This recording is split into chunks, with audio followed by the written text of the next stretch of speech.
You're listening to For the Republic, a love letter to Star Wars animation.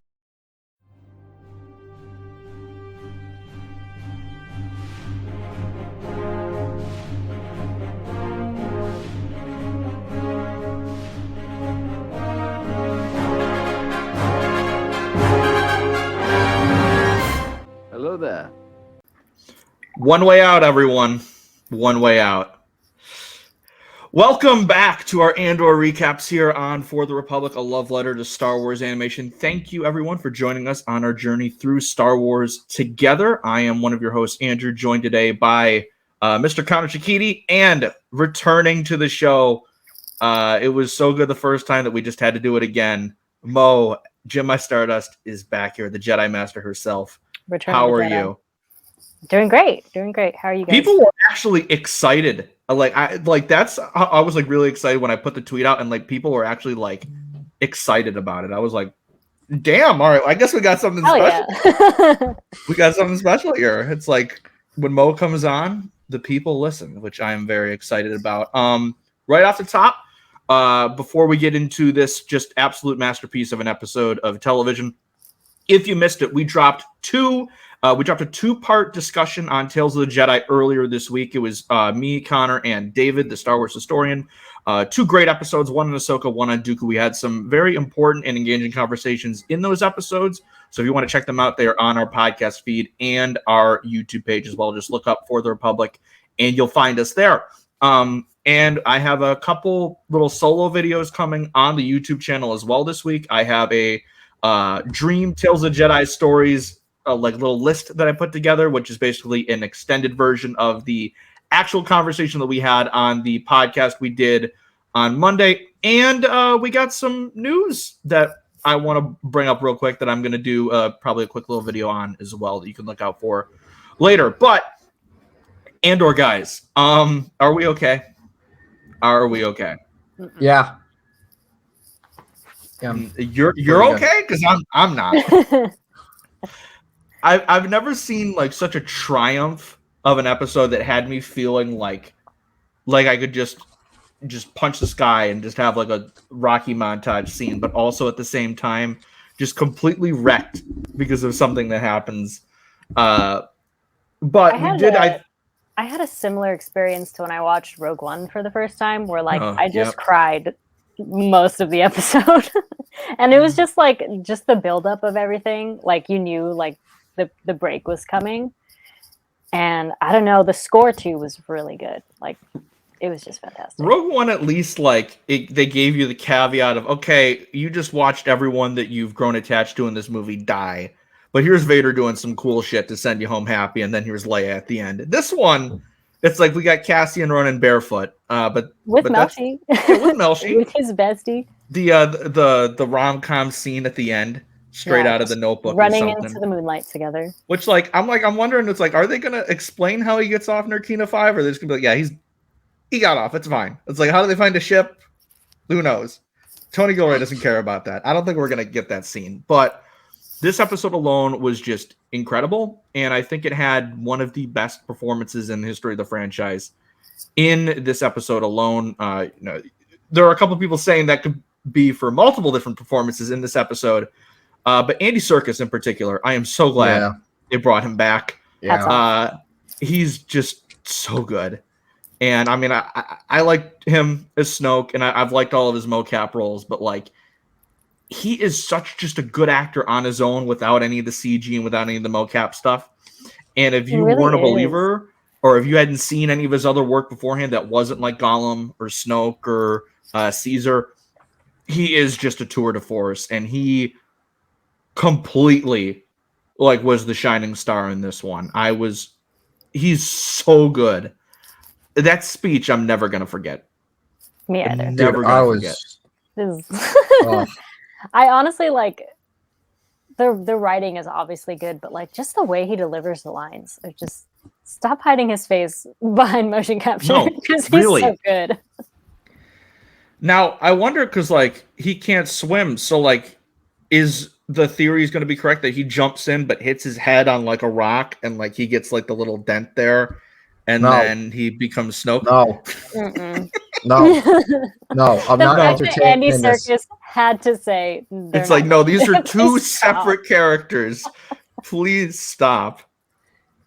No, I hate it Star was Wars definitely like a Titanic type thing where, you know, Cassian found like a floating piece of driftwood and they just dragged him to shore and he's just fine. I hope He's so. doing great. That would be lovely. The little water wings and the floaty. Little floaties. Just him floating, like, I'm having a great time. Like, I would love that. Just give us that. What was absolutely terrible is that like they broke that line to us and then Cassian just gets pushed over the edge and he can't even process that. Like he doesn't even get to like, you know, I'll help you, like it's fine, just falls over and left. I like read on my first viewing, I read that moment completely wrong because my whole Twitter timeline was like, oh my God, this is just heartbreaking. He can't make it out of his own escape mission. He's gonna die. And the first time I watched it, like I was like, is he gonna, like the first time I was like, oh, here's a little moment of levity after a like really intense thing. It's like, he can't swim, but he's gonna be fine, right? Like he's just gonna jump, fine, right? And then they cut and then they never show him again. I'm like, did they just kill Kino off screen? And then I died a little. Because again, he's only been in the show for 3 episodes, and this show has done just such a tremendous job of introducing us to these characters and getting us like attached to them super, super quickly, and then killing them. So thank you, Tony Gilroy. I am not okay. Thankfully, it wasn't the case like with the Aldani mission, where 80% of the people we were introduced to got axed in the episode. Like a decent amount made it out. But still, and I think it was easier because aside from Cassian and Melshi and Kino and the other guy that Cassian was planning the escape mission with, who I'm forgetting his name, unfortunately, but he bit it immediately, which I was a little disappointed by. We didn't really get much. I can't remember either. Development for the other guys, but it was Ham, right? No, Ham was the guy that jumped off immediately and like dove in like a Ham. So it was the black guy that he was like always with like, the teaming up with the cool hair. Yeah, I don't remember. And he like his climbs name. up on the like barricade and just gets shot like within the first like. I was like, it had happened again because it happened with Gorn too in the eye, where immediately he gets offed, and I'm like, this is two big scenes in a row where they have to kill the black guy like almost immediately, and I'm like, that's a little frustrating, but that's literally the only complaint I can have in this episode because. I mean, people have said it's maybe the best episode of Star Wars TV ever, and I mean, I don't know if I'm ready to go there yet, but it is not damn close. I'm not because I've heard the finale is like some of the best TV you'll ever see. So I'm gonna hold off on that statement until the finale. Yeah, I'm just not ready because Rebels. Yeah, so. you know you're watching a good show though. Of live action. Live action. Probably. Because animated, it's got some good contenders. It felt like such a triumph, though. Like, this was the first... What's crazy is, you're watching a good show where I feel like we've said that sentence at least 4 times since the show started, is this might be the best episode of Star Wars TV ever. But this one, it was like, the fervor around it, like, it literally felt like, okay, this is actually when Star Wars is going to win Emmys. Like, this is going to be, like, award season level quality, which I thought we were going to get with Kenobi, and I loved Kenobi to death, but I don't think it's going to get to that point. Andor, I definitely think is going to get some huge noms, and I have my prediction later on that I've been ever since Tuesday night. I've been officially confirmed on it, but I will get to that later. But when we talk about the beginning of the episode and just seeing. What was so good about Kino in this episode was the buildup was tremendous. Because just seeing him just worried at the beginning and stressed because his whole situation and the whole way that he perceived this prison has been changed. And like, he's absolutely terrified. He's shaken to his core. And Cassian's we got to do this tomorrow. There's no other chance. We have to do it now. And he's full on it. And there was that great scene of like, what do you call it when they fry a whole level? It's like, I call that power. And Cassian's line of power doesn't panic is one of just the one of several amazing lines in this episode, which I'm sure you can provide us with some of them because I'm really bad with the quotes. But you are the Andor that one, here. And then when Cassian's like, I'd rather die trying to take them down than die giving them what they want. Which he repeats in his speech. Cassian is just like, he cannot get over the trope of like, he's the kid in class that says the joke quietly and then someone else says it louder and like everyone attributes he's got to do it to them. Yeah, it's like that. And then Jin's rebellions are built on hope. Jin was like, I kind of like that. Let me. He's just sitting on the side, like, God damn it!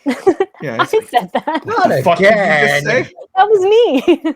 Which is why, like, people keep saying it's like at some point someone is going to say make 12 Man feel like 100 in this show. So then Cassian can be like, here we go. He takes it. No, I thought Kino was going to say it on his speech. Like, it was building to that. He never did, though. It's fine. Yeah, no. But no, there was so much. And here's the thing is, like, all the talk that has surrounded Kino's prison speech was amazing. But it wasn't even his only great monologue in this episode. The one where they're all in the cells and he just starts screaming and just lets everyone know. I was like, okay, this is incredible. It was like, fantastic. When everyone was freaking out and then you just hear him scream and just let everyone, it was like, we're done counting shifts, all this, yada, yada, yada. I'm like, this is like, so good. Everybody panicking. And then just the shot of Andy Serkis's face, like, is scared, like just staring at his cell, and then just screams like no one is getting out. And it was like, that's all he needed to say for the prisoners to listen, because it's like, this is literally the day manager telling you no one is leaving this place. Real quickly, I got to interrupt. They just put out a Ask Andor thing for the finale. So I'm like, what should we tweet as the pod? What should our question be? What should we make it? Well, let me hop on the Twitter app. Does Brasso do any homie shit in the finale? All right, well. Where is Brasso? Yeah, how about that Brasso guy? Is he going to do anything cool in the finale? Like, I need to know. Where is Cinta? Is she safe? Is she all right? But we did see her in this episode. We saw her. We saw one shot of her just looking menacingly in Ferrix. It kind of scared me because standing there menacingly. He's just standing there. The shot right after that was the Imperial that's like undercover, and I couldn't tell if he was staring at her or like Marva's place, but I feel like he was staring at her, and that frightened me a bit. I'm like, oh no, don't figure out who she is, please. Nothing with Searle in this episode either, which after last week, I think I needed a break from him. I'm still like, I got the shakes from his combo with Dedra. That was he's in that guy's pathetic. He's so freaking pathetic. I say it every single week, but it just gets worse in a good, like in a really good and interesting way. But like, my God, man, that is, He's in his creep era. Should I waste my tweet on is Bix okay? Because I feel like that's just... No, ask about Brasso. Where's my guy? How's that Brasso guy go? I don't know what to ask. What do you even ask? What do I ask? Like, hey, who's your favorite to film with? Like, no, I want like a good question. Right. So they'll actually engage with it. But you can't ask that. That's a weak question. How pathetic is episode? Yeah. So the blue milk with the cereal, that's cool, right? Would you eat crunchies? Yeah. It's like, did ask Han about shoot Brasso? Greedo. Does Brasso become a rebel? Yeah. Who do you see becoming or like fighting for the rebellion in the future? Where are the daughters of Ferrix? Where are the daughters of Ferrix? Was that lady one of the daughters of Ferrix? The one that was how like many guards on each level? I don't know. Yo, fuck it. I'm asking that. That's actually a good one. Let's see. Star Wars accounts. I mean, Tony Gilroy today in an interview said that, like, yeah, there was never any doubt with making Vel and Cinta's relationship. We never got any pushback. Yeah. It's just a relationship. I'm like, okay, then do that with every show, please. Like, please. The quote is how many. The quote is how many guards on each. How many guards on each level? Yeah. Yeah. But it also makes me wonder, like, because Tony did say there was pushback on one thing in the show. So I'm like, what was the pushback then? Because I felt like most people thought it was, like, obviously Vel and Cinta. But since he said, like, no, that was, like, totally fine, what was the pushback? Will we see it in the Perrin? Just Perrin existing. Just Perrin. Tony Gilroy said that Perrin was one of his favorite characters. And I said, what is wrong with you? What? No! He likes the way that the actor is playing him. And I mean, there was another, like, speaking of me, like, reading scenes completely wrong, but we'll get to that Luthen scene at the end. But I just gotta ask now, was I the only one that read that as Lonnie was Luthen's son? Or no? Because I just got that vibe. No. I got the vibe. I didn't think he was his son. He's like, oh, I think about you all the time, Lonnie. I'm like, Cassian. He doesn't have that accent. I guess I gotta watch the episode again. Maybe I was same. Something probably watch it after I cook dinner tonight. Yeah, I don't have time. I got Black Panther later tonight, but I mean, this episode was.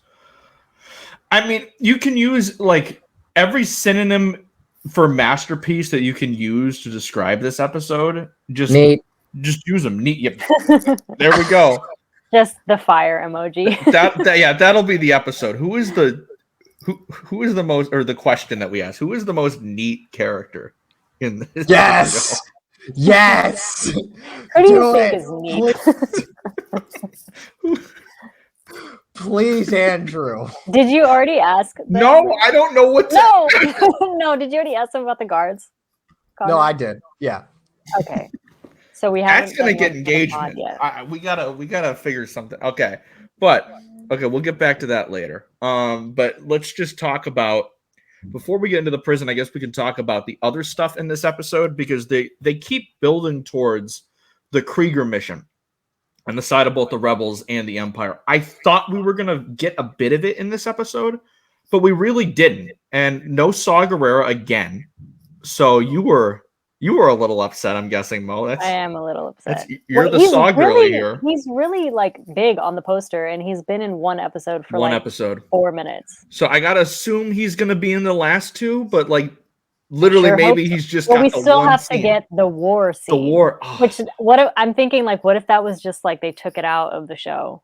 Like, that's one of my favorite scenes in the trailer. I don't see. Well, I guess Luthen could go back to his base, but I don't know, like, what would be the purpose? Well, I mean, I think it might have been you, Andrew, or my other co-host Jared, where he has the theory that like Luthen's gonna die and it's gonna be in some way related to what Saw. That was me. Okay. Yeah. I've been saying that since our first episode. I see it. I see it happening, especially now with all those lines that Luthen has in the like, I'm building something that I'm never going to see, or the sunlight that I'm never going to be able to see, which like, dude, that went hard. Yeah. That Stellan Skarsgård, man, what a freaking actor. Like I can tell say that my about dreams so many. to ghosts. Okay. Okay, he's bars. The he's guy bars. that's like his mixtape right there. So yeah, good. Slam Poet Luthen at the end of the episode. Also, can I say that like the whole Lonnie being a rebel defector, I didn't see that coming at all, because I just feel like they weren't hinting at it whatsoever. They kind of had that moment where there was a little bit of tension between her and Dedra earlier in the episode, but I thought that was just like, people trying to get at each other again. It's Imperial management workplace drama. Just seen that of like, of course, Dedra's getting high up, and then someone's got to cut her down. But no, like it's just one of those twists that's going to make us look back at like his just what little we've gotten, I think, of him in like a different light, and I'm really just excited to see that whenever I rewatch the show. The only way that like you would have known he defects is through some of the like promos, because like you see him in the alley that we see him in, and then like there's a shot of Luthen like kind of looking towards him, but those were only in the later promos. Like I feel like within the show itself, I feel like you'll watch it later, like you'll rewatch it and you'll kind of see like little things that he does, like maybe mannerisms that like when they're like kind of catching on to what the rebels are doing, he'll act a certain way. But I feel like in general, it was pretty out of left field. Guys, Adria Arjona is tagged in this tweet, so I definitely gotta make it a good one. I gotta make a good impression here. This is the moment of truth. But no, like again, like so much. Which characters would you call neat or whatever the fucking question? Let's just go with that. I asked, will B2 later be programmed into K2? Which is what a lot of people think will happen. Should I feel like I should ask one about like Bix and Cassian when they were younger. Because I love that scene of like, oh, how many times I climbed over your father's fence. But like, what should I say? Like, what were... I don't know. I can't think of anything. That's just fan fiction material for me to write. Sorry. Gotta write these stories as I DM Austin right now. But we can also talk about, because we talked about the Krieger thing. First of all, who do you think he is? And second, like, what do you think this like mission is going to entail? Because we know it's going to take up the last 2 episodes probably. Is it going to like co-align with the Ferrix stuff, or like because the thing that I'm like a bit in a way worried about is they're setting up so much, but we only have 2 episodes left because we have whatever is going to happen with Cassian, the Saw stuff with Krieger. We've got Mon Mothma's story, Luthen's story, but the Ferrix stuff, like you said, Vel and Cinta are still like tasked with killing Cassian. They have to kiss. Yeah, they have to kiss. The series ends. You gotta assume Marva's gonna have a big like going out. Yeah, I guns think ablaze moment. Gonna die. So it's like, are they gonna be able to fit that in 2 episodes, or are these just going to be like hour-long? I think they'll be long. Epics. I feel like they'll be. The finale will probably be an hour, and then I have to assume the penultimate probably maybe like 45 to an hour. But if they're both an hour, I will be very happy. I think one thing that just shows the quality of this episode is I feel like it was the shortest one that we've had in weeks. Yeah. And it was still, I think it was only like 37, 38 minutes without credits. Yeah. And it like hit hard in so many ways. But before we go full in depth on the prison stuff, Mon Mothma only had 1 scene in this episode. I think we should talk about that because it was a doozy. We finally got introduced to the banker Davo Skulden, who, real quick, Don is not here again, so I got to read the notes he sent me because this was another Doctor Who appearance. So who played him is the actor named Richard Delane. He appeared in 2 episodes of Series 6 of Doctor Who with Matt Smith and Karen Gillan. So we have another Doctor Who alum in Andor.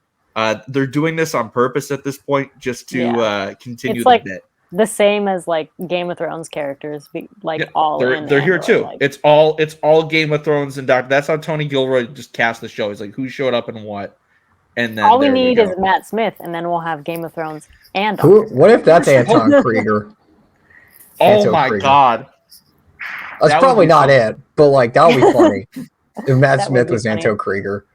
And he'll probably like die shortly after because I'm assuming the Imperials are gonna like crush that little. I'm for that, but only if it's him as Krieger, but he's in character as his role in Morbius the whole time. But it's just him and Andor. That would be 2 Morbius alum in the show alone because Bix is Jared Leto's love interest in that movie. That movie's horrible. Adria's in that? Yeah. Maybe I should watch it then. she's like the main love interest, which I didn't realize it was her until like the lead of the show. I'm like, wait a minute, hold on a second. Where have I seen her before? And I'm like, oh yeah, it's when I was the only person in the theater for this movie. I fear You were the I'll have only to see that person? movie.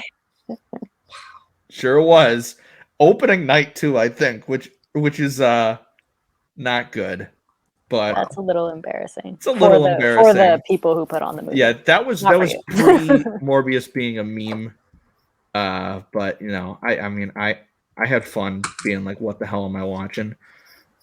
But this scene, so like they build him up last week as like, this guy's kind of shady. She called him a thug, and this man is dressed like completely extravagantly, rich as hell. Like, yeah, I don't know, Mon Mothma's. And like the way she describes people is interesting. I feel like it was going well, and then he just casually drops the the one thing I want in return is for your daughter to marry my lonely son. Disgusting. And then she immediately just flips like, no, we're not even entertaining this. And I loved this scene because it just shows like she knows that she does not want Lita falling into what happened to her. Like she's literally trapped in this marriage with Perrin. Probably hates his guts. Every day, like every shot we get of Mon Mothma in that house, she's like by herself. And like the way they frame it, it's like she's trapped. And this is not something she wants for her daughter, even though her daughter's like lashing out at her all the time. Like, no. She's like, absolutely not. That is disgusting. No. I had tweeted that it was gross, and there were people like trying to justify it. Well, they're like, well, it's a tradition on Chandrilla to do that. And I'm like, but like traditions don't make them like the whole point of Mon's character is that she's opposed to the tradition. And she doesn't want her daughter to deal with the same thing she did. Because like you said, she is miserable. They both clearly do not like each other. Yep. And she sees her daughter falling like closer and closer into being more like Perrin than like her. So she doesn't want her daughter to end up with someone that is the son of who she described as, like you said, a thug and a shady businessman. Like, absolutely not. And immediately it ends there. But you have that scene where he was just like, that's the first time today that you haven't told the truth. And I'm like, okay, so is this continuing? Like, what is... I don't know. Is she gonna, like, sell out her daughter? I hope not. I mean, it would show that, like, there's shades of gray to everyone in the rebellion, not just Luthen and Cassian. Like, the pure one, like Mon, would do some terrible things to keep the cause going. But, like, I feel like we haven't seen enough of Lita, and like I hope they're building towards her, like going more towards Mon's side. So to see her be like stuck in this, and then potentially just that be it for the character, I would be a little disappointed.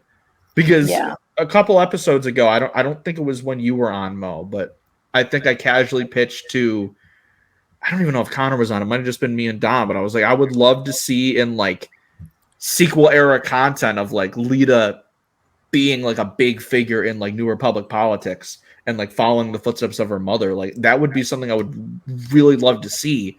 Yeah. So if she just became another just like Chandrillan wife stuck in like this rich people arranged marriage, just going to parties and inviting fascists to them because they're the fun ones. I wouldn't want that at all.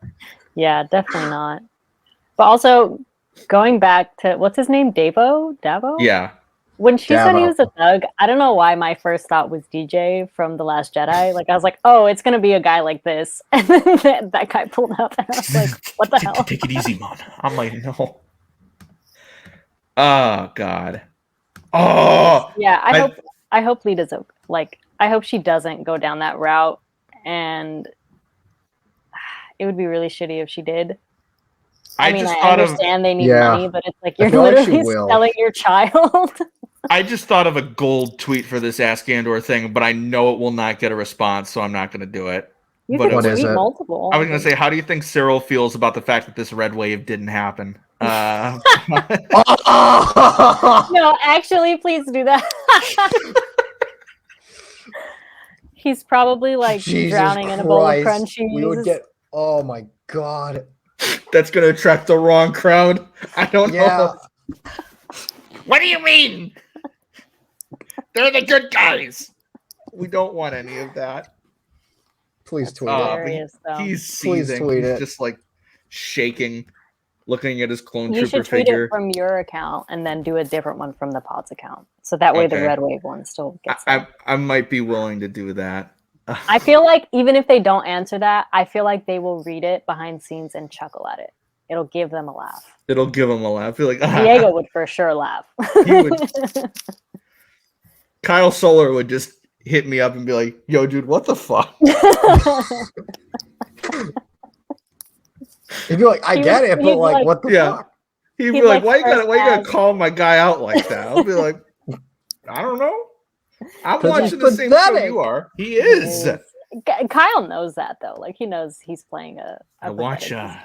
I stay here every day just waiting for you to show up. I'm like, oh, weirdo, buddy. Dude, that was so cringy. I was like, I can't watch this anymore. Deidre's face, like when she got into her office, she was like, "What the fuck?" She was like, "What the hell was that?" I will laugh if that's just his last appearance. Like he just does not show up for the rest of the season. Dude, if that's his last appearance, like, what a way to go out, man. A total creep. No, he's on Ferrix at one point. I feel like because like people have talked about the joking, like, oh, The Office, but with Cyril at the ISB. I'm like, something like that, but like with the Mothmas, like a family sitcom. I don't know. There's, I don't know. I gotta think of a good question. But is Brasso gonna do any homie shit? Yeah, is Brasso? There's your question. Gonna do. I mean, Tony Gilroy has basically spoiled everything that happens in the show so far. So I feel like he'd be like, yeah, so he does this, this, and this. Yeah, they're not going to let Tony answer any questions because he'll just give everything away. He'll just pull the script up, be like, okay, Brasso, okay, so he does this. I mean, he's literally spoiled the ending of season 2. Yeah. So, like, I commend him. I love it that he does that because he's just like, yeah, we all know how this fucking ends. Mm-hmm. And he's like...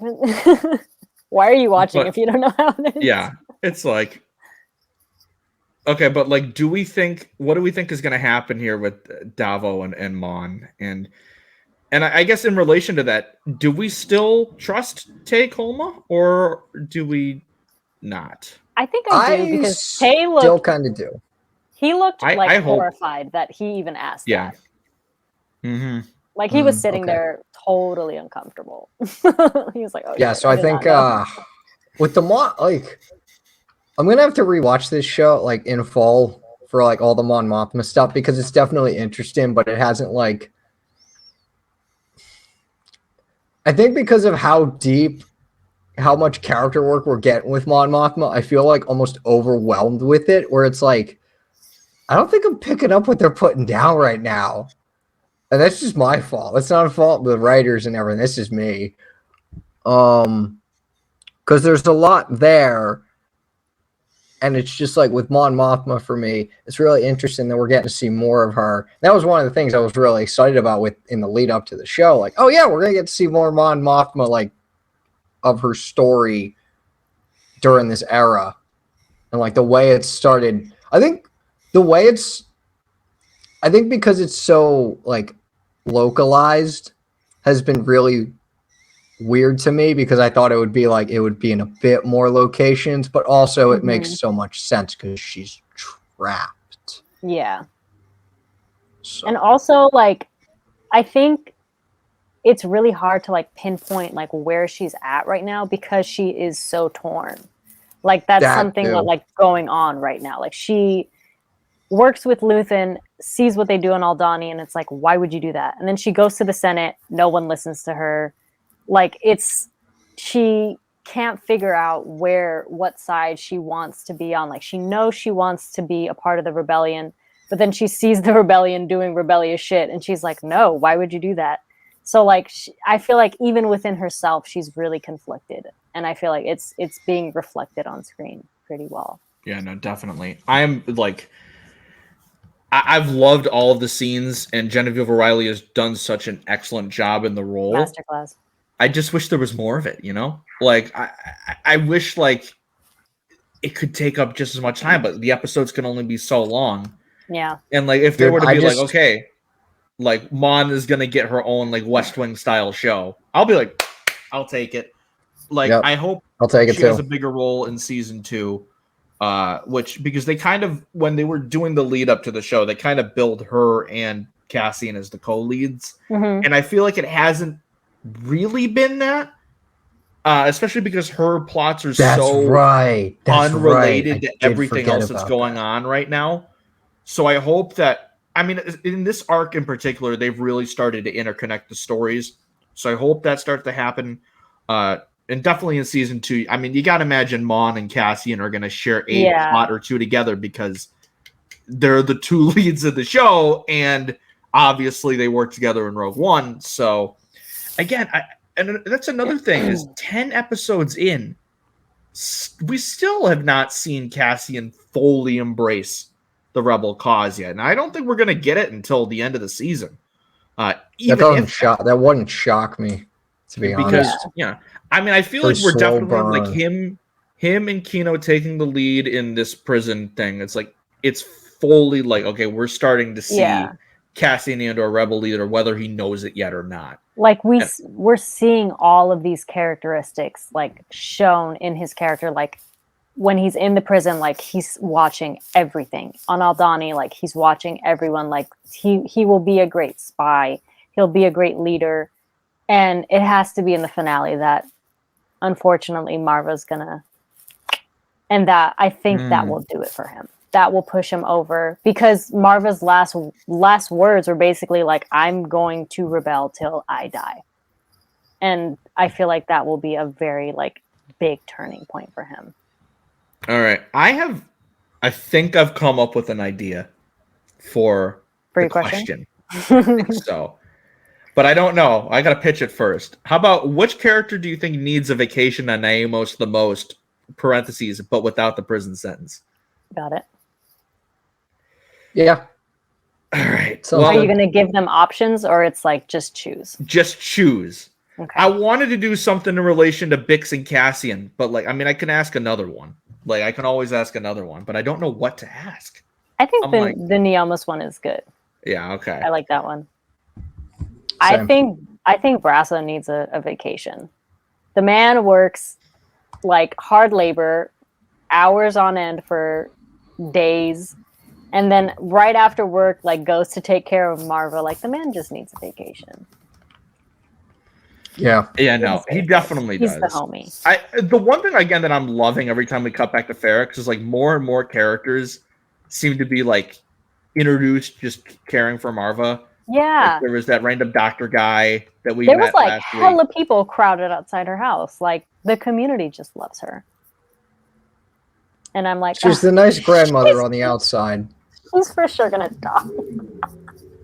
That's for sure happening. What are you gonna do? I tweeted the Red Wave one. I don't care. Fuck it. The Red Wave one was funny. Fuck it. I don't care. Christ almighty. Oh, I did it from my account though, not the podcast. I know, but still, so Elon can suspend me, not the podcast account. Yeah. It's fine. It's fine. Oh. Which character would buy a Twitter Blue verification? Cyril. All of them. Yep. All of them are Cyril. Cyril actually, in response to the Red Wave, is like just. Did Cyril spike the milk in his blue cereal after the Red Wave didn't happen? He's marching to the Capitol on like the galactic version of January 6th. Oh Jesus Christ! That's just. And Evie's already there. His that's mom's just the march of the Jedi Temple. Like that's what that is. Order 66. Yeah, J6 is the March on the Temple for Star Wars. Damn. I'm gonna Speaking of text Empire Day, too. Completely different show, but I love that little tidbit that they gave of Ezra being born on Empire Day. I feel like he's not even the only one. Like I feel like there's multiple characters in the timeline where that's the case, but I could be wrong. Dude, you know what weirds me out all the time? The fact that Rebels is taking place at the same time as this show. Yeah, we said that. It's like literally at the same time. But I really thought we were going to hear Ezra's message. I really hope we do. I hope so. Like, that would be insane if we heard it in the finale. We know his parents hear it in prison, and I was like, Cassian is in prison.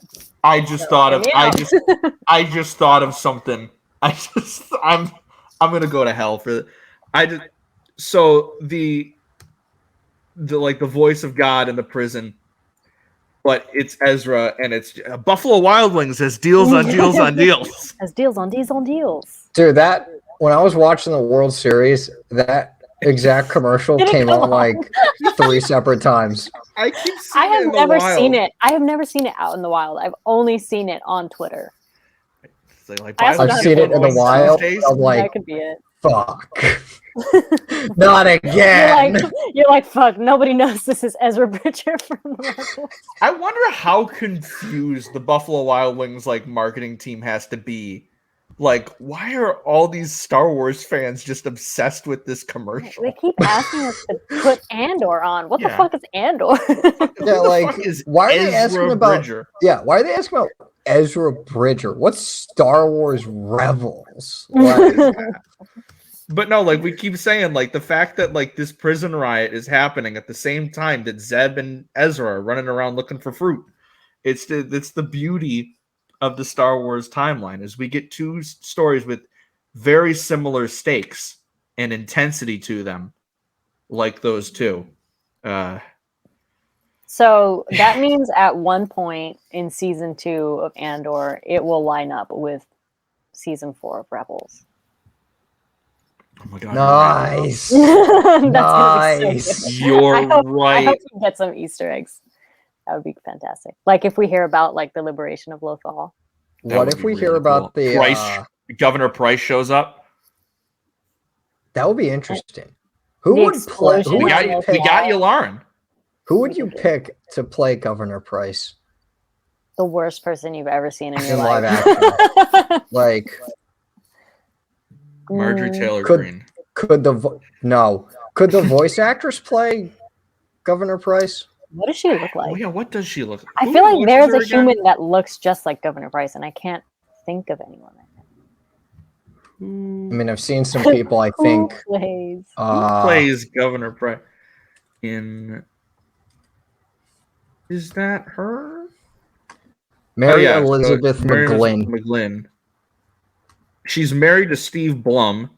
She looks nothing like Governor Price. So Oh my god! that's not People gonna have work. fan cast Kate Blanchett, and she really does look like her. Kate Blanchett's got to play Satine though. But I mean, I would be And fine I also with her. like as her. Governor. I mean- so I wouldn't want her to be Price. Like, Andy Serkis played 2 different roles. I mean, granted, one of them was I mocap, thought you were but, about to say Andy Serkis playing Governor Price. no, He could probably do it, honestly. that would be He's so funny to see. talented. No, but like, you know, granted, one of them was mocap and the other was like actually live action. But like, if Andy This Serkis could be can do it- mocap too. yeah, what Andy Serkis mocapping Governor Governor Price. Price? Jesus Christ! And it's just Andy Serkis's voice. Like they don't change it. It's like They don't. I do Kino wonder, Loy. like, if at I some can't do point Andy Serkis. we're gonna get like maybe an Easter egg to No, no. the Battle No, of we're not. No. Adelon in season 2. But again, there are no Easter eggs in No, this show. again, you can't do that because that would break the one rule with the Yeah. show, and you can't do that. Yep. Is that when they do? No Easter eggs. Okay, this is like an Endgame reference, but is that when they do the rain fire? Is that on Adelon when like Thrawn just like shoots the hell out of the planet via Yeah, the is that Star the is that the Destroyer? spider? Is that the spider planet? I think it is. Yeah. Okay. Okay. Yeah. Yeah, I Spider-Man. remember watching the those Ben- it's episodes the for the Ben- first time. Planet, as I like to call it. I got I so love creeped them. out. I hate spiders. So that creeped me out. That and the Mando episode. Not only because that's the worst episode of the show, but just those spiders creep me the hell out. And Hey I man, just, Frog Lady was sick. Frog Lady So- was sick, but spiders. Like I bought that Mando Black Series figure the other week, and I didn't realize it came with one of the spiders from that episode. And I'm like, I gotta throw this out. Like it's tainted now. I can't do it. But let's talk about this prison thing. Let's just dive right in. So Okay, wait. I'm upset because we were trying to figure out a fan cast for Price. for Price. And I was like, oh, that girl from the Indiana Jones Crystal Skull, and it's Kate. It was Kate Blanchett. Like, fuck. Because I was like, it looks just like her, and that's where everyone's getting the picture from. Mo, how about you play Price? No. Let's get the campaign going. Absolutely not. You got to be Tala if they ever recast her, because that Halloween costume was dope. Yep. I would be honored, but Adira No, I Varma, can't. my beloved. Indira Varma could play Price. Just like that, we're recasting. Could honestly. I remember she's so versatile. when they had that No, trailer. I don't want to go Kenobi. from a rebel to an Imperial. No. And like Technically, she was an Imperial. Okay, that's true. Okay, you know what? I remember true. some people, like when that Kenobi trailer first came out, and there was that shot of her walking. They were like, "Is that Governor Price?" And then it wasn't. Obviously, it was our beloved Tala. People thought I saw it, dude. I saw it, dude. Remember? Do you remember what fandom we're in? Where literally every shot in anything, there got to be like, fair. Is that this character? Is that this pre-established character? That's probably have no connection to this show at all. Remember that like brief moment in time when we were doing the Kenobi recaps before Roken got introduced, and we were like, "Is O'Shea Jackson Jr. going to play Quinlan Voss?" Okay, but that made sense. It did make sense. That would have been cool cool. because we all thought he was going to show up, and then he didn't. And that's just like, so when's he showing up again with this film? Like him and Barris, we need them again, but. This podcast is just halted because we can't talk about the prison riot until we figure out who's going to play Governor Price. Governor Price sucks. White actresses with white actress, like, black hair, bob cut. Yeah, I'm literally going to Google it. I'm gonna Google it and see who the first actress is that shows Kate up. Blanchett, and it's gonna be a shot from India. It's fucking Kate Blanchett. And then the second one is Ana de Armas, who is not white, so that just doesn't make any sense. Oh my god. Ana de Armas is way too beautiful to be Governor Price. Yeah. I don't know. Dude, Ana de Armas would be a kick-ass rebel. Okay, so I see Courtney Cox, which I just don't like that casting. Like, it just makes me uncomfortable. No, I like Courtney Cox. I like Courtney Cox, but her as Governor Price it doesn't work. I don't see her. Like, I do like her as an actress. Keira Knightley, Emma Thompson, Rachel McAdams, Rihanna, who is again not white in Star Wars. She is Kate Blanchett again. Marion Cotillard, I could see it. Oh, that would be fire actually, because she was the Talia al Dark Ghul. Knight, right? Yeah, yeah, and she did I really could good. Definitely see it actually. All right, we've come got up the with range. Yeah, okay. She does. We've come up with our casting. Now we can talk about. Okay, so wait, how do you spell Marion's last name? I don't know. French. Cotillard. French girl from the Dark Knight. Yeah, French girl from the Dark Knight. Right. And yeah, dude, she would be a kick-ass Governor Price. It would be really good. So that's our fan cast. So that is our fan cast. Now let's talk about this. So. Okay. First of all, yes. Now, fucking tense. Yeah. Oh my god. Thing is like because when we start with Cassian trying to break the pipe open, and again, I thought it was going to be like they're flooding the prison. What did that do? Like, what did that do? So when they turned the floors, when they turned the floors on, it short circuited, and that's how it cut them out. Dude, that moment was phenomenal. Like when they turned it on. They were hinting at that since last episode. On the tables. I was like, oh fuck. And then wasn't there one guy who was on the floor? The floor went off and then it just didn't go, and then they just I think wasn't there a time it was Kino, wasn't it? Because he looked Kino down was on the floor and he was fine, but there was a guy before him, I guess ahead of him, and he did get zapped because of short-circuited. Yeah, that moment was so good because there was just like that, just silence. It kind of reminded me of that moment in Deathly Hallows Part 2 where Neville is. Oh, and they have the shield. Bridge. Yeah, and they have the shield, and then like the guy just really slowly steps, and then it's just like silence, and then just absolute chaos. Yeah, for sure. Yeah, no, definitely. Another moment I really loved, like when the riot first started, Cassian was climbing up the thing, and the guard's right there, and he just takes the gun and gets him in the kneecap, I literally like, I was so hype in that moment. Like, hits him in the freaking shin. He falls over, and then like is still clinging on and shoots the other guard, kills him, and then shoots this guy. Like, he's just so talented. Cassian is just also, that guy. How did they not see him like climbing? Like the whole time I was watching, I was like, you don't see this man climbing up to where you are. But then again, like the one thing I am upset about is the homie whose name I'm forgetting with the cool hair that just immediately gets gunned down. I'm like, that hurt my soul. I was like, no, you were cool. But you know, shout out the new prisoner who like came down, saw everyone was attacking, and said, "Give me this," and shot the guard. Yeah, that was great when he got him in the with the that was so cool. And then he died. The cattle prod or whatever, and then. But that was good. They really like did a great job at just casting the prison guards to just look like the most like reprehensible people known to mankind. Like they all looked like the people I tweeted about with Cyril that would join him on those days. Like they just literally, especially like when they get to the control room, when they're like, we keep hearing this voice, and it's just like the most like slender, pathetic looking man ever, and just immediately like, again though, Cassian didn't kill him, which I was kind of shocked by.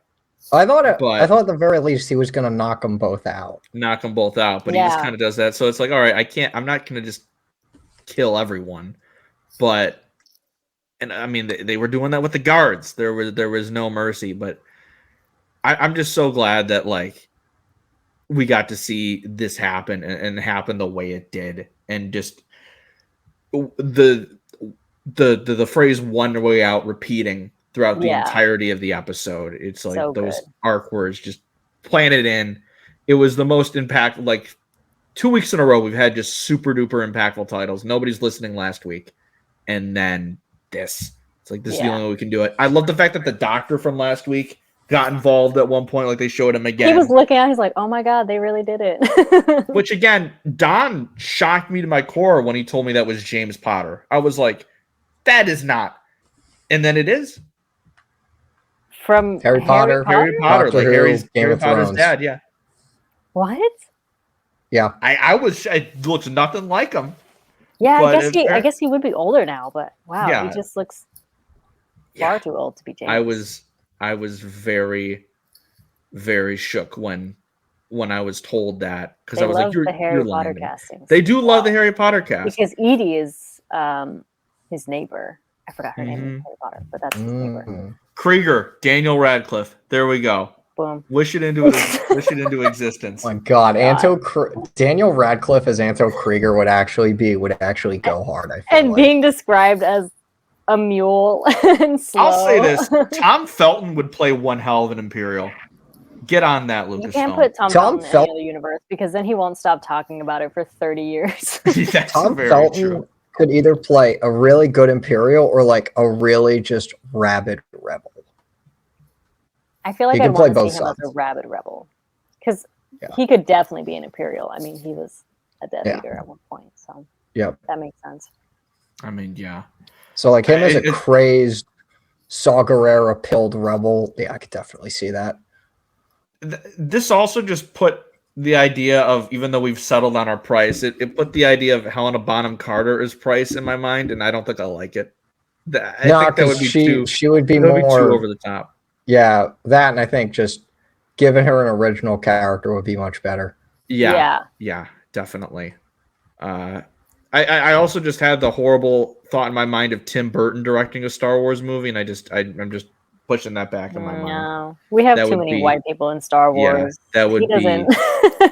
That's the one weird crossover. Like we already have one weird crossover that I never thought we would get announced today. So I don't need Burton. Listen. So I'm so excited about the Studio Ghibli stuff. But if it is the Grogu short, I'm gonna be a little bit disappointed. I'm not gonna lie. I thought the Grogu short was coming out tomorrow. I don't know. I don't believe anything they say. And they haven't said anything about it. If it's not on Disney Plus, I don't trust any of you. Are they just going to be like, oh yeah, I hope it's, my guess is Vision season 2. That would be but I hope they just completely say like, okay, it's a movie. It's Like, coming out. I want it to There you be go. their own thing. Like they have their own characters. Like I feel like That- Grogu yeah. would be a bit of a cop out. I don't want Grogu, honestly. I Could you don't want imagine? Grogu. Yeah, I don't want Grogu.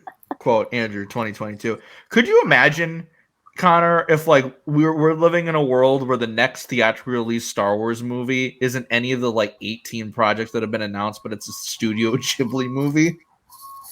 That'd be cool. That would be cool. Which another one got scrapped 2 days ago, but I I didn't think even know that one was a thing. Yeah, I the minute the J.D. Dillard movie got announced, I was like, this isn't happening. So there's that. I don't know. I just hope the Lindelof one happens so I can see Rey again and cry. But yeah.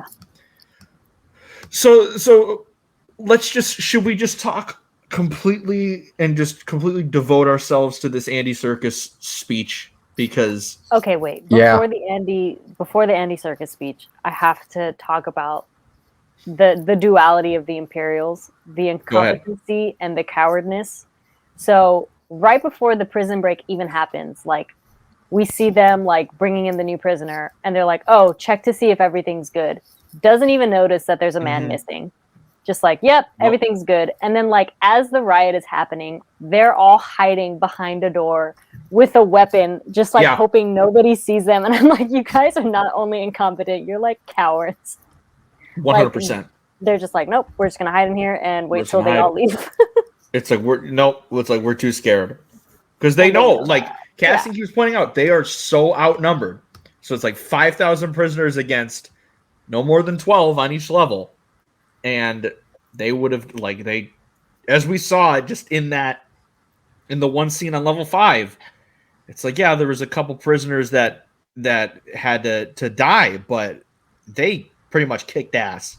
And they got out of there with just like tools and literally everything they can then have that they were using as weapons that they could throw and stuff. And once they got the guns, that was it. Which the one thing is, I thought like the minute they introduced the boots in episode 8, I thought they were going to put on the boots. I thought they were going to put them on, and that's how they were going to escape. So the fact that they just short-circuited the floor, and it was just like, okay, red herring here. Like they introduced these, they linger on these things, and then they just never use them to their advantage. I'm like, they're okay, like, no, we're not going to use the boots. We're just going to shut down everything. Yeah, we're just going to shut down the floors. And then turn off all the power.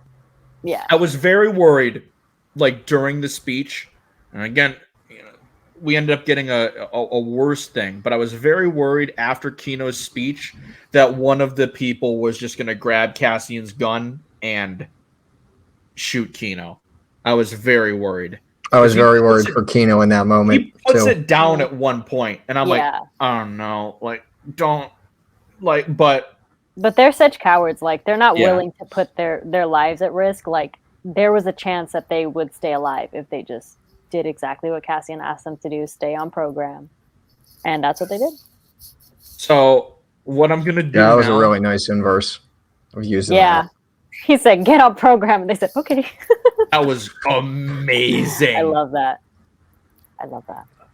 Well, what I'm going to do now, Mo, is I'm going to give you the floor, and I'm just going to let you say whatever you want about this speech, because now is your time. If Andy Serkis does not get an Emmy for this speech alone, I will be very surprised. And also, I would be, if Andor in general doesn't get any noms, I'll be like, you guys are so biased. Like, just let Star Wars win something. Just because it's Star Wars doesn't mean it's not a valid form of media.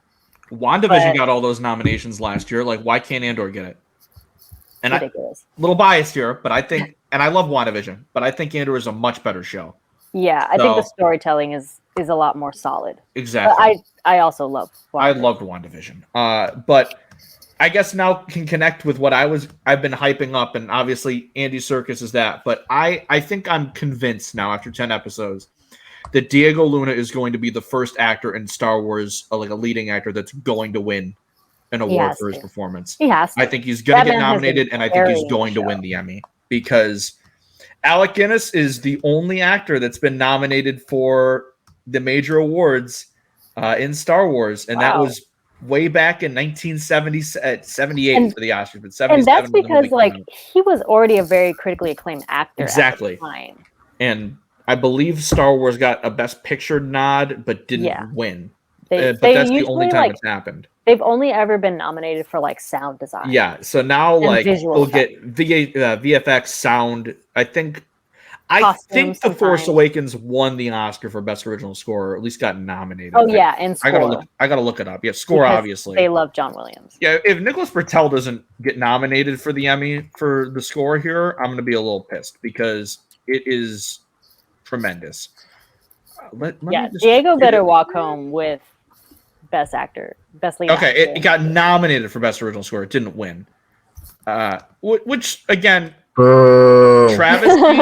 I'm still a little pissed that like, what is it now? 23 years later, I had to figure out how old I am -1. 23 years later, Phantom Menace did not win the Oscar for Best Visual Effects because like, it's revolutionary thinking about it, like what that movie did that influenced the next 20 years of filmmaking in terms of visual effects. And looking back in a time capsule, like, wait, it didn't win that year? And like, I get it, like The Matrix is The Matrix, but Phantom Menace, just in terms of what it did for cinema, and you can say the same thing about Matrix, but I feel like Phantom Menace even, like Matrix had that little bit in like the early to mid 2000s where it was like every action movie and every sci-fi project had like the Matrix gun slow-mo parody in it.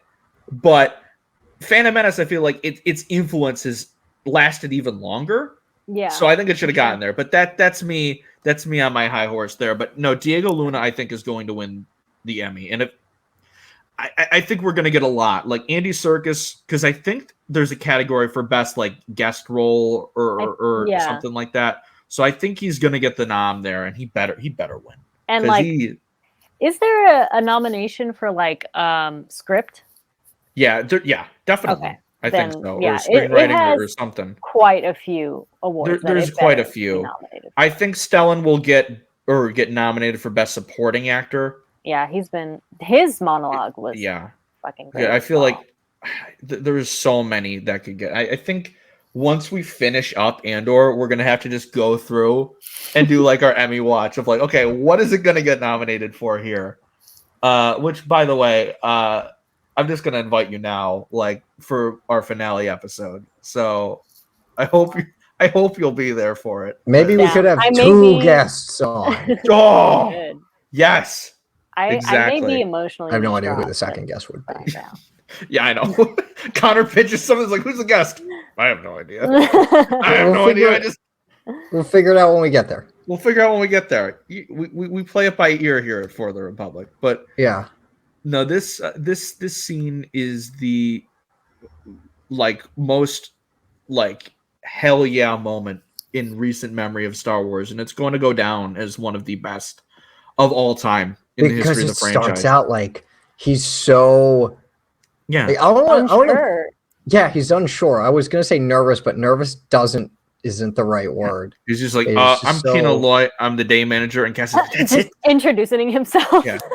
It's like, oh, hi. But I feel like a lot of it has to do with like in that moment, he's like, how am I supposed to inspire people to like want to leave this prison when it's like I can't even leave, like I can't swim.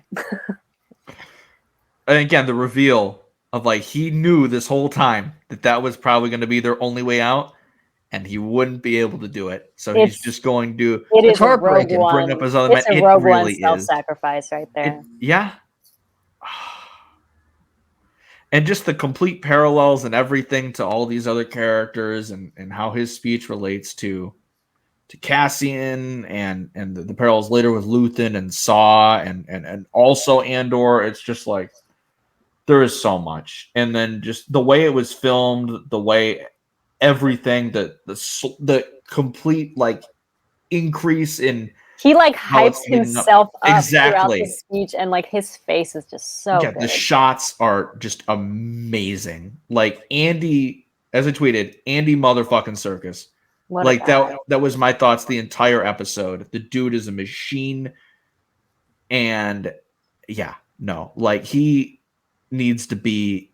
He's already in a lot of stuff, but he needs to be in more everything. I need to see him in just a wide range of stuff. Like Andy Serkis in a comedy would really be interesting to me, because he doesn't seem like he would be, but like he just I feel like there's that part of Andy Serkis that like he could just adapt so easily. Andy Serkis in a rom-com, I would watch that. Yeah. Oh my god, that would be great. Speaking of rom-com, give me that Bix Cassian teenage years rom-com. That should have been my question.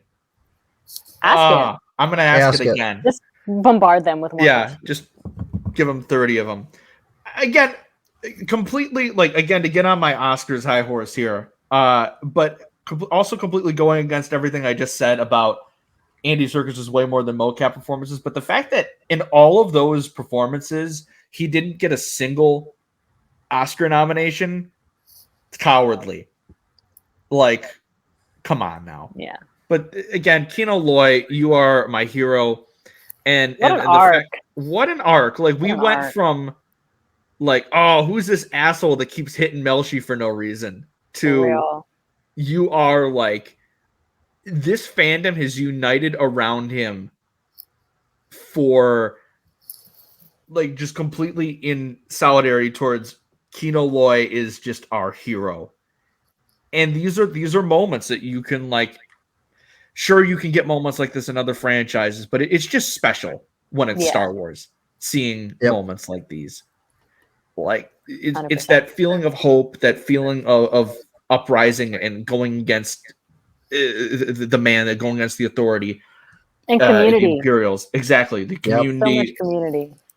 It's such a Star Wars scene. And I saw a comment today on, I think it was Instagram, because there was an Andor promo thing. I think it was Adrian Arjona's interview. And I saw a comment that said, and it was like, oh, if I could sum up this show in one word, it would be, it's really good, but it's not Star Wars. Or one sentence, it would be, it's really good, but it's not Star Wars. And I'm like, this show is so much Star Wars. Like, just because there's no Jedi, just because there's no Force sensitive characters, it has so many of the themes of Star Wars, but they're handled with so much levity and so much, like, fully, like, truly embracing real world political themes. And, like, Star Wars has always been political. Like, don't believe anyone that tells you otherwise. But Star Wars is never political. Yeah, never. But this is the first time where you truly what are you talking cannot about? ignore.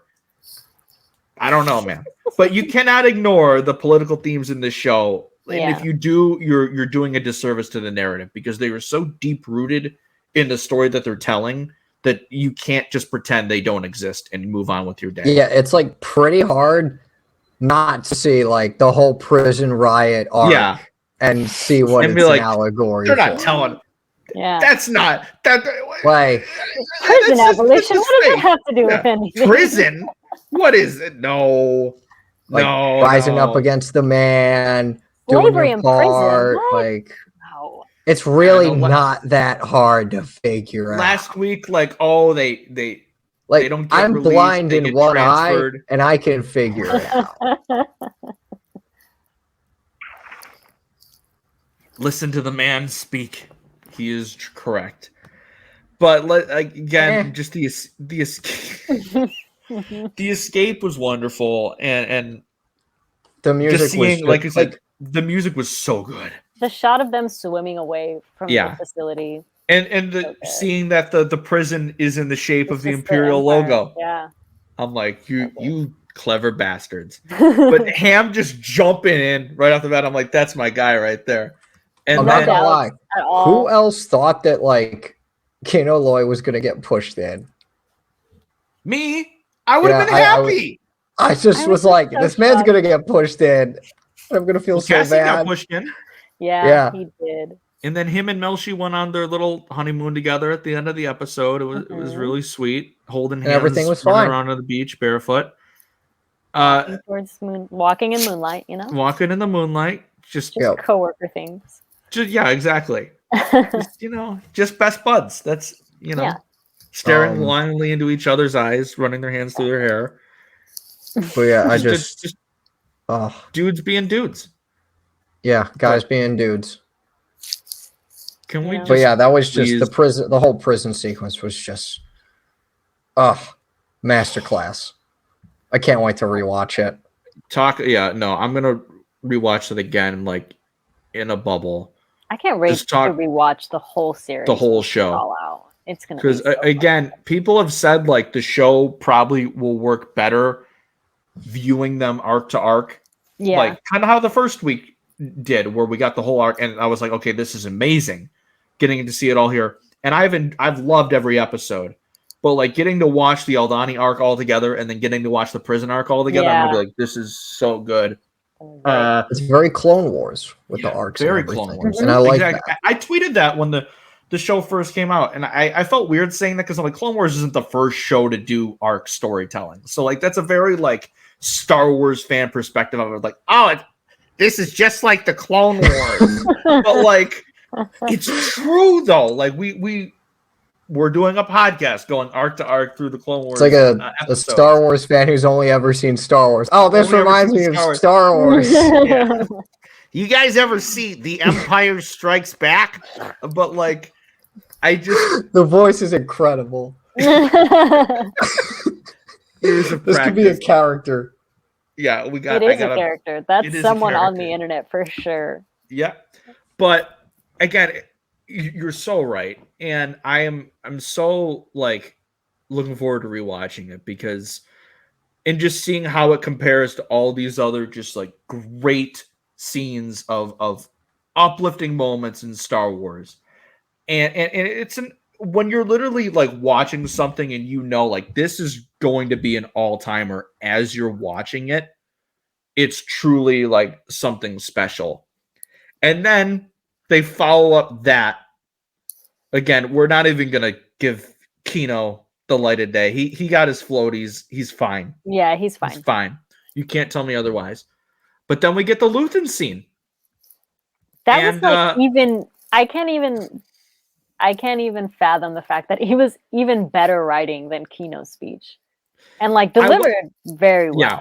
I went through like emotions like during that scene of like Stellan Skarsgård, he's just gonna completely chew the scenery this whole time. Like this is a lot, and maybe it's just because of the voice he uses for Luthen. At first, I was like, I don't know if I can take this seriously, and then I'm like, wait, no, like I am hooked, and I just kept like leaning like closer and closer and closer. So we get the reveal that Lonnie is a rebel spy, which again, more Imperial defectors. I'm all for him. Don't kill him this time, please. Just whatever you do. We lost Terriman. I don't want to lose another one. We lost Gorn. And they did that thing where they tell us in the episode that Terriman's an Imperial defector, and then they immediately kill him. I'm like, that's true. But Lonnie is white, so he'll probably. Lonnie is white, and he's got a mustache, so he'll be fine. He's actually going to get on the poster, and he's going to get merch and everything. But again, I love the build of like. He's going through the lower levels of Coruscant, which again, seeing that in live action is dope. Like, because that's something that we've mainly only seen in animation. Yeah. So to get that, I was like, this looks amazing. And then he's going through, and I didn't recognize. I was like, okay, look, that's the Imperial guy, but I totally forgot his name. Yeah. And I'm like, and then I was like, okay, he's gonna meet with Luthen because we had that scene with Clea and Luthen earlier. Mm-hmm. I haven't heard from him in a year, and I'm like.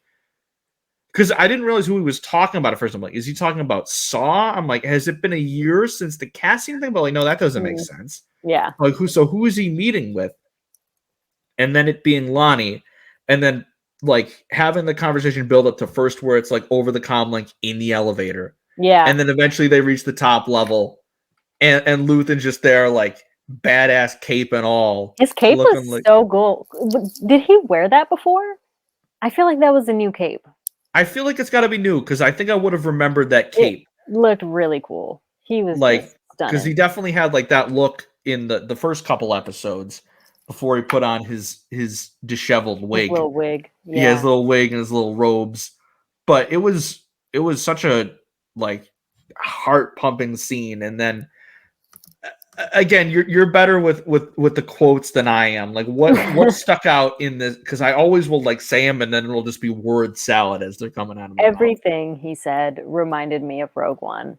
I just can't help but think in Rogue One. But like the very like famous one that everyone has been clinging to is like I burn my life for a sunrise I know I'll never see. No, never see. I've seen so many edits from like you and like the other Rogue One stands that I follow of just that line with insert Rogue One scene here, the Scarif with Jyn and Cassian. Yeah. So I share my dreams with ghosts. Ghosts. Man, he really just like, and there was one that's like what do I sacrifice? And he was like calm, kinship, kindness, love. Like he gives up everything. He does not have a life. His life is everything rebellion. at him. Yeah. Like this is his life now. He's consumed by the need to just make sure this rebellion works. Yeah. And he knows that, again, the poetic tragedy of his character is he knows he's not going to see the other side. He's not going to see it succeed. Just like Kino. He builds it up, but he knows it's going to be something that he's not going to be able to experience for himself because he can't swim. Yeah. So he can't escape. And he's going to be stuck there forever, or he's going to meet his end right there. And again, so much similarities with Luthen and Saw. So many similarities. They make the tough decisions. Like he literally said, everybody that's going on Spall House is going to die. I'm sacrificing 50 men to keep this going. Mm-hmm. And it's like, really, man, that must tear at his soul. I'm shocked that him and Saw can just keep going and keep fighting, having to make decisions like these. And especially after we saw their scene where they went at it in a couple episodes ago, and we knew there were similarities there, but just to see further and further how much more similar that the two are, even though they're at the moment on opposing sides fighting for the same cause. Because right now the rebellion is this, that, and everywhere. There's like 18 different sects to it, which I think is really cool, but also shows that like the importance, I guess, of a united front. Which is why they ended up succeeding later on. But again, you're right. There are so many similarities between Jyn and Saw, not Jyn, Luthen and Saw. I was thinking of it because there was another tweet. I think Em might have tweeted it, where it was one of Luthen's lines of like, all the things have left, and it was Jyn, being left behind. And I'm like, ouch. Yeah, ouch.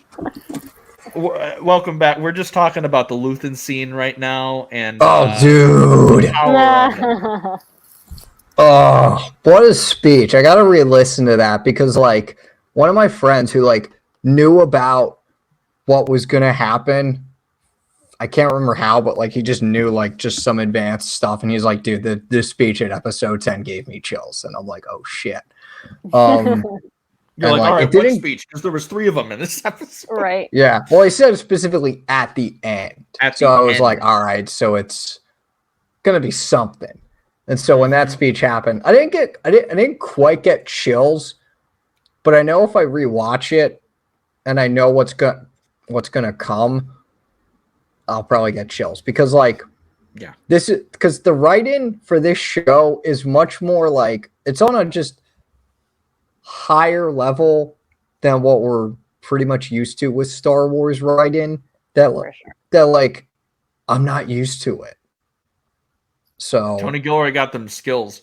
Yeah. Yep. Tony Gilroy, the writers he got them skills, his man. Team, man. Them skills. Toby Haynes, man, what a director. He's a great director. What? Yeah. I'm not okay. Like, you need to tell me where Kino is right now. But like, and you got it like a whole episode, no update on Bix. Are you kidding me, Tony? Yeah. Well, we know that she has are to you be alive kidding me? Because Deidre wanted her alive. Yeah. That's our only. I see you. You can go in that hotel and break her out right now. Don't just stare. As we said, she's just standing there menacingly. Like, help us out. Also, no Vel in this episode, which, like, again, that they focused on just the prison, and it was very similar to The Eye, where we were mainly just focused on the escape, and we had like one Mon Mothma scene tacked on at the end, and then one scene with Luthen at the end. It was very similar here, where we were mainly focused on the prison escape, and we had the one scene with Dedra, we had the one scene with Mon Mothma, and then Luthen at the end, which was just great. And then the end of it, where like Lonnie goes back into the elevator, and Luthen's just standing there alone, and you see, like we said, the straight out of the Notebook, Cassian and Melshi running away, and then the credits hitting, and Luthen's theme is swelling over the credits. I'm just like, oh my god, this show is so good. Yeah, the Alani stuff, when it started to show him like in the lower levels of Coruscant, I was like, yeah, I think he's a double agent. He's a double agent. There's no way they want to show this. Yeah, we talked about it earlier, but what did you think about seeing seedy lower level Coruscant in live action? Oh, that was sick. It gave me 1313 vibes. Yep. That's exactly where my mind went to. The second I saw all of it, I was like, this is giving me 1313 vibes, which is like the lower levels Star of Wars Coruscant. who's only ever seen Star Wars 1313. Gee, this is giving me 1313 vibes. Mm-hmm. The lower levels of Coruscant just give me claustrophobia. I just cannot. I could not handle being so deep into a planet and not. Imagine like living, like not being able to see the sun. I would perish. Like on the same planet as someone like super duper high up, like the most extravagant lifestyles, and then I could lower. I could never be poor in Star Wars and live it's on almost Coruscant. like Coruscant is a commentary on the social hierarchy and class systems in the world. Yep. But again, it's not political. George Lucas never included any political messages in his shows or movies in universe ever. Especially not in new. The Phantom Menace. Rian Johnson was actually the first Star Wars creator to include political themes in his Star Wars.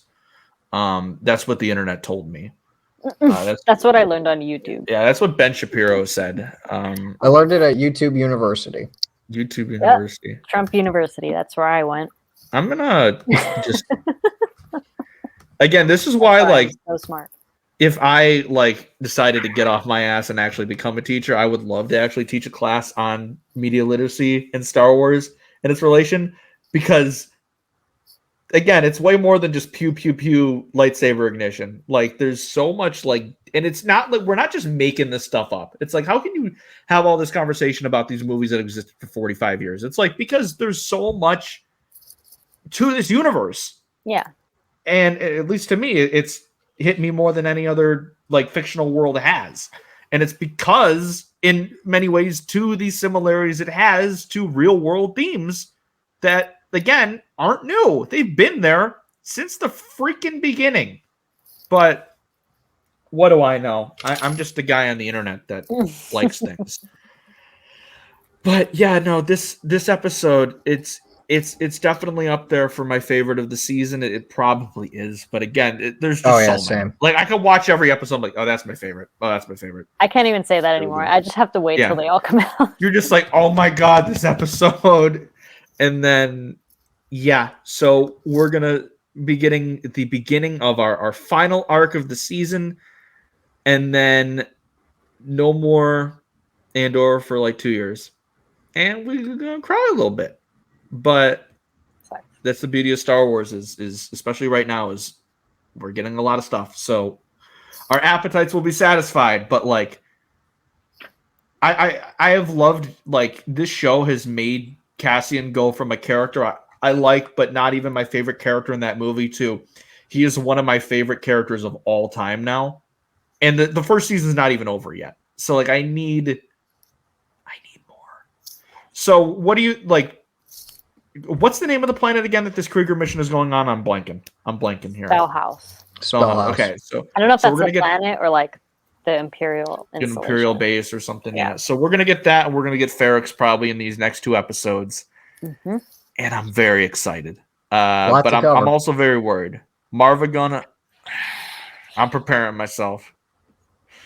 I'm thinking Marva's gonna bite it. I'm gonna pour one out for the homie. I'm just saying right now, like, if Brasso better be good. That dude's a homie. Yeah. They kill him, I'm quitting Star Wars. If they kill Marva, please do not do what they did with Tala and kill B2 as well, because they just took Ned B and Tala out in one fell swoop. Yeah. Just make sure B2 stays alive and lives with Brasso and Bix and all the other guys. And okay, here's my question. Do you think Dedra makes it out of this season? Yeah. Or Yeah. is she gone? Oh, she's making it out. She's good. She's She's making not it good, out. but she's gonna make it. Watch us be completely wrong. Completely wrong, and sent to just one shots her next week. I don't know. I feel like she's gonna be pretty high up in the ISB by the time of season 2. She's gonna be a troublemaker for the Rebels for sure. I feel like her and Cyril are safe. Yeah. Partagas, no? Kyle had posted a video of him shaving again for production for season 2, so he's obviously going to be in it again. That, as I say, that AI generated human look that Cyril Karn's got going on right now. Yeah. He doesn't look like a real person. He doesn't. I'm sorry. Act like a real person. No. Well, unfortunately, he acts like the one person that we don't want to associate with. Exactly. That we all know. But yeah, no, One Way Out was just a masterpiece. There's no other way of saying it. I had one complaint with the episode, and it's what else is a masterpiece? Andrew? Oh, here we go. Here we go. High Republic. All right, if you're listening, I got to the this right now, the day it released. Just gonna flip through it real quick. If you're listening to this, and if your name is Kristen Baver, switch over to the YouTube video. And if your name is Kristen Baver, hello there. Hello there. I'm gonna just switch to some random pages. So we have Belle Girlfriend. Cantum Psi. We have Cantum Psi concept art, which is just really, really hot. Like really cool. No, dude, all this concept art is just I don't know how else to describe it other than hot. Show me the hottest it just character. is. Did you just knock over everything on your desk? I just knocked over a stapler. Nothing too crazy. Okay, Connor, show me the hottest character that you have in that book. I don't know. That's all of them. I don't care. That is the most new thing you have ever said on this podcast. Is that there's Lula Talasola? Oh, nice. Yeah. Show me the light whip. Is the that light? Ooh, from Vernestra. Let me see. Actually, I was gonna say, Mo, how much High Republic have you read? I am still on Into the Dark. I never finished that one. Hey, that's a good one. That's a good one. I'm probably 8 chapters, so I'll just have to start it from there. But I did Light of the Jedi, and what is the one with Vernestra? Is it Out of the Shadows? Taste of Courage. I almost said Taste of Courage. That sounds so dumb. She isn't Out of the Shadows though, but Taste of Courage. Yeah, this is. Is that Vern? Oh, that's Keeve, right? Yeah. Keeve. It's Keeve Trent's my beloved, my favorite. Probably who's on the probably cover? My favorite Star Wars character right now, which is saying a lot. Who's on the cover? Is it the cover? Is it Burry? Is he on there? Elzar. Burry. See, Burry. I want to say this is Stellan. That looks like Stellan to me. Keeve and Yoda. Hold on. Yeah, Stellan, Keeve, yeah, no, that's awesome. Yeah. I'm in love. It's a really cool book. You know what? Let me find Marchion Rowe concept art because I like Marchion. I think that sounds nicer. I don't care what Charles says. Marchion. It's fine. I'm cool with whichever. Yeah, I'm trying to find. Let's see what we have because Marchion just sounds so much more exotic. I kind of flipped through this book pretty easily, pretty quickly just to see the art. There's a lot of text, which unsurprising because this was a big undertaking for Lucas. How does it compare to the other? Because I'm looking right now at my collection of the ones for the movies, and I have the Rebels one too. How does it in the Mando season one? So how does it compare to those ones? So legitimately, the only art books I have are the art books of my 3 favorite pieces of Star Wars content ever, which is Fallen Order, Rebels, and High Republic. I don't have the Fallen Order one. I almost got it, but it's too. Oh, we're going on a tour. Oh yeah, I got my book. Let's see. I got my beloved. Ooh, look at that. High Republic, the High Republic one. There's compared to okay, here we got Marchion Rowe. Oh my god, dude, his Vibro axe fucking thingy, sick. Damn. Holy shit. That's a whole Yeah. ass man. So this is hot. That is a Oh. whole ass man right there. You are right. Wait, what the did they Rogue have you One- any- say? She said that's a whole ass man right there. Yeah. Yeah. Do we have any like maskless Markion Row concept art that I can save for a rainy day? Oh, you damn right. Hold on. Oh I my gotta God, Ask it's and in you briefs? shall receive. Why Dude's did they got put him the in fucking. briefs? Why did they do that? Oh, Dude's got boy. like a fucking Darth Revan look ass mask. Nearby. The Rogue One is 254 pages. It's actually not as long as I thought it was. This one I have- is I might have a different cover than you do because mine is like 221.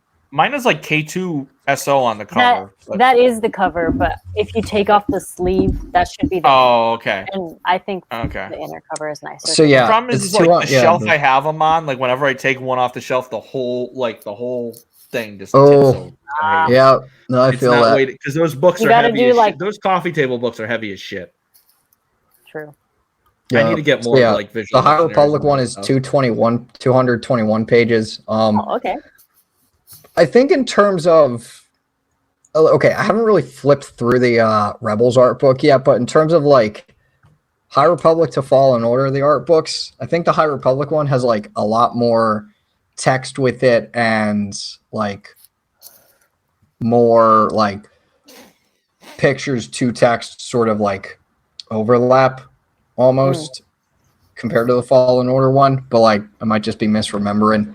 But I'm not surprised because like the High Republic is a huge project for Lucasfilm. Oh yeah. And so Yeah. I'm not shocked. Is that, there any Phase 2 stuff in there, or is it all just the It's all phase one. Yeah, it's all phase one. Actually, Damn. wait. Let me look. I'm pretty sure they did mention a few phase 2 things. I think there actually are. That means they're going to Yeah. release another art book for Phase 2. Yeah, this Stellan Geo's Ooh. concept art, they say although Stellan evolved beyond this early iteration, the art was repurposed for phase 2, serving as the likeness for the Jedi Cretan Hold on. sun. You said Stellan Geos. Oh, I had to grab it.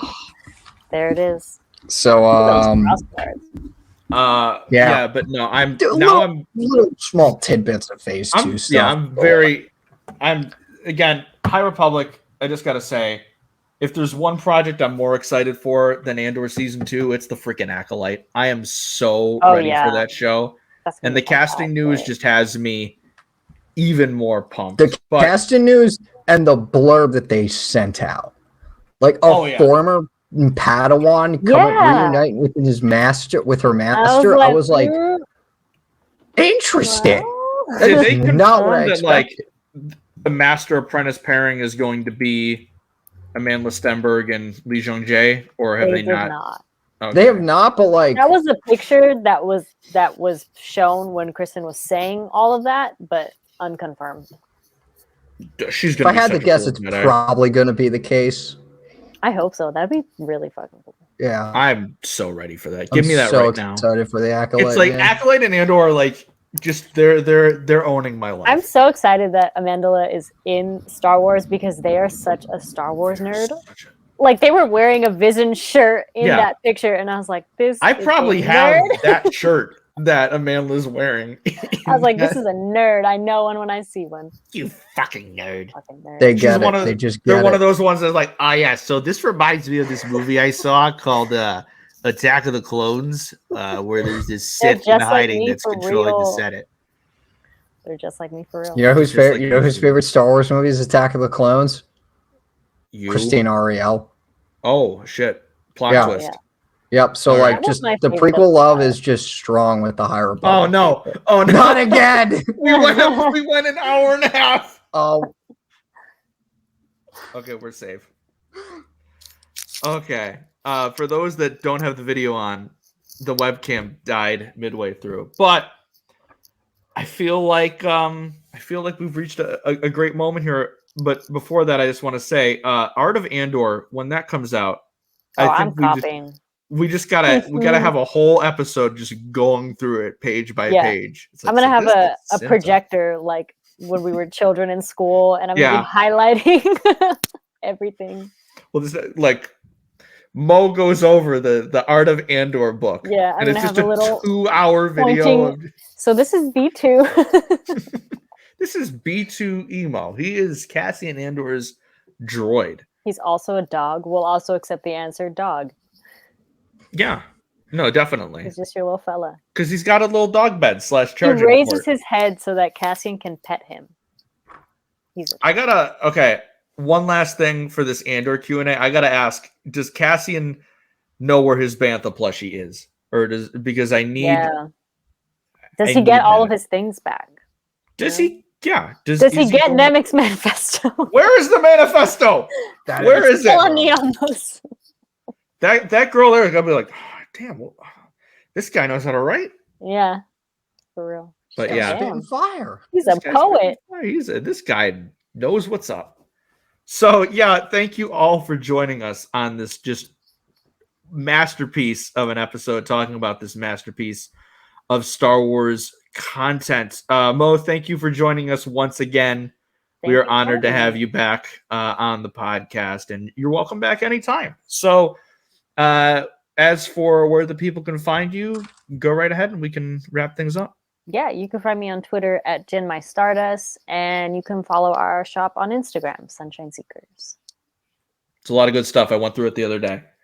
If I wasn't poor right now, I would have placed an order. But I just sent Jared's order out, and I threw in an extra. Hey, so he'll get that. Perfect. Soon.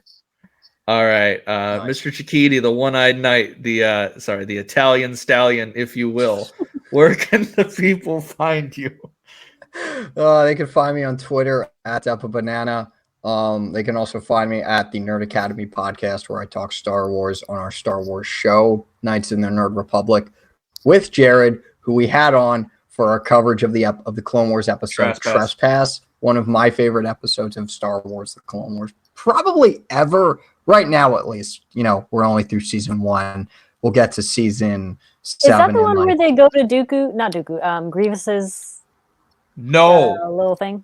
No, but we did cover that a couple That's weeks the episode. Nah, Trespass is the one with the Talls, like the snow planet. With the snow George planet. Lucas's character. Yeah, he's George. A piece of shit. Yeah. Yeah, that's a good episode. Because Rio Chuchi. Who Jared does not like. But what? You gotta listen to the episode. You gotta that listen episode's to the I'm gonna listen and judge for sure.